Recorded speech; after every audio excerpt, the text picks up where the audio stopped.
Hey, this is the boat doctor.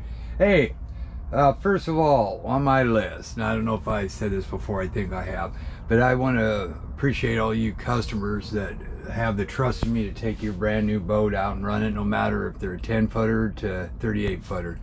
That means a lot to me. I know how it is when you buy something new.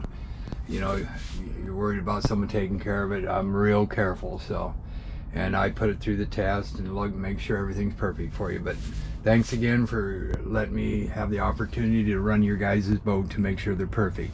Hey, for one thing, this boat here is got like what almost the most positive flotation you can get. It's level.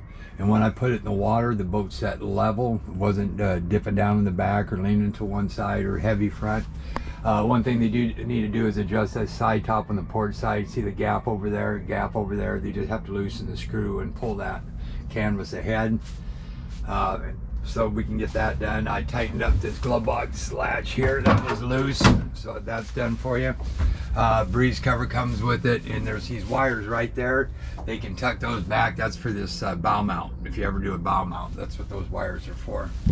Okay, and here's your light well. If you go over in here and you get light well switch, the light comes on. You can hear it, and then up into there. Okay, there's a little screw thing that you screw white. Don't take that all the way out. You'll play a hell of a time getting it back in. If it does come out on you, you make sure it goes in easy, because if you have to kind of force it on, you're going to strip it. It's got to be precise when you screw it on, real easy. So the light well works fine, horn works fine, nav lights work fine, and that light, you know, they're super long.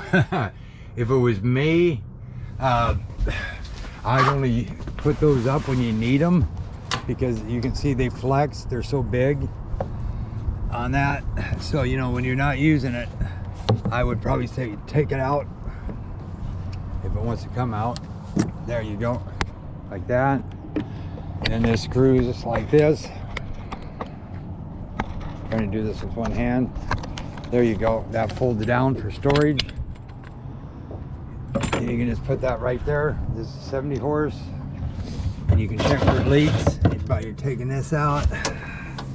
Yeah, it looks pretty dry. It looks like it's got an auto bilge pump in it, which is rare for this size of boat. Storage box seats, grab handles on both sides. Makes it nice when you're hanging on. 6 people, 850, 17 Osprey. Little removable fish box. So turn that off, bilge pump, that works.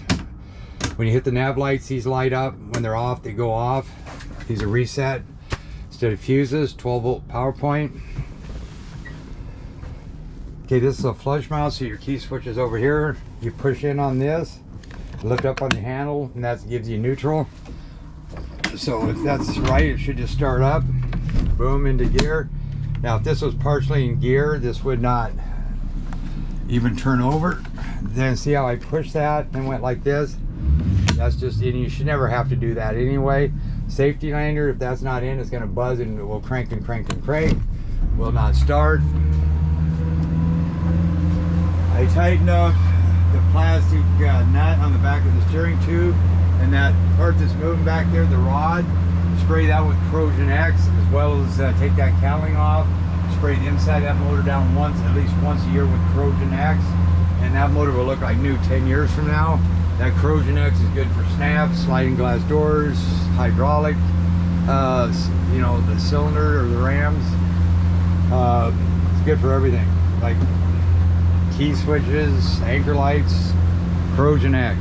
Okay, so put it in gear, very quiet. This is a very quiet boat, no water roll noise in here. So I just put it in gear. Now take your speedometer and your tachometer. They're not gonna be 100% accurate. They're about sometimes 500 off. Now this is hitting the rev limiter, so that's kind of up to you, but I would probably at 3/4 throttle trim down, it's hitting, so I'm gonna have them pitch it up 1 pitch. If you want a little bit more out of the hole and you're not running at full throttle, maybe you can go back down to the 13x13 that's on it. It gives you a little quicker out of the hole shot.